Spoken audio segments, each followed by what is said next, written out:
musikanonzi Fadzai Mahere wachizoya kuipa manje. Ndoda kuti everyday munonza kuti every update ya Fadzai Mahere. Nzi ayo Fadzai Mahere astora chikuti Fadzai Mahere ayo azoja mukazani Fadzai Mahere ayo ndi president. Ndoda kuti advocate wala anenge achita. Saka unoona kuti ayo Fadzai Mahere muzana nasi azoya kanyasa kukurura ZANU-PF. Azonyasa kuya kava exposer. Wana Nick Mangwana akati aiwa kasi aiwa munova chikakai vanhu ivava vanotyora mutemo noda kuti vari infiltrate nevanhu vemuZANU-PF. Sana binda mashoko atagwa na Fadzai Mahere ndokuti bva subscribe like utina on the bell icon. Sati pinda paendo pake anosvika achinyora achiti good morning at Nick Mangwana who was contracted by the state to procure ballot papers and other election materials for the 2023 general elections.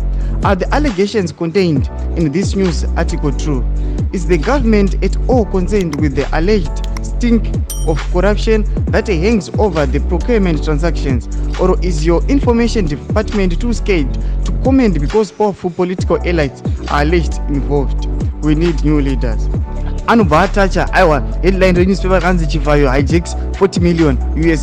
Saka ndosvika panapa naFadzai Mahere achiataka aiwa vanhu veinformation and publicity vana Nick Mangwana zvinzi aiwa imwana Nick Mangwana amutauri aiwa corruption inenge ichiitwa nana Whitney Chivayo nekuda kwei amuizivi here munoiziva but we are not publishing it kuitaura kuti aiwa Whitney Chivayo azoita zvakati mashoko akaitagwa naFadzai Mahere achiataka Nick Mangwana achiti aiwa mucharamba makanyarara kusvika rini asi muchiona zvinhu zvichiitwa zviri pamutemo. Saka chimbodudze mafungiro enyu munoti kudii pamusoro pemashoko aFadzai Mahere achitsura vana Nick Mangwana. Pinai comment section medu mutudze mafungiro enyu. Aiwa musangano subscribe kulike chinotina on the bell icon.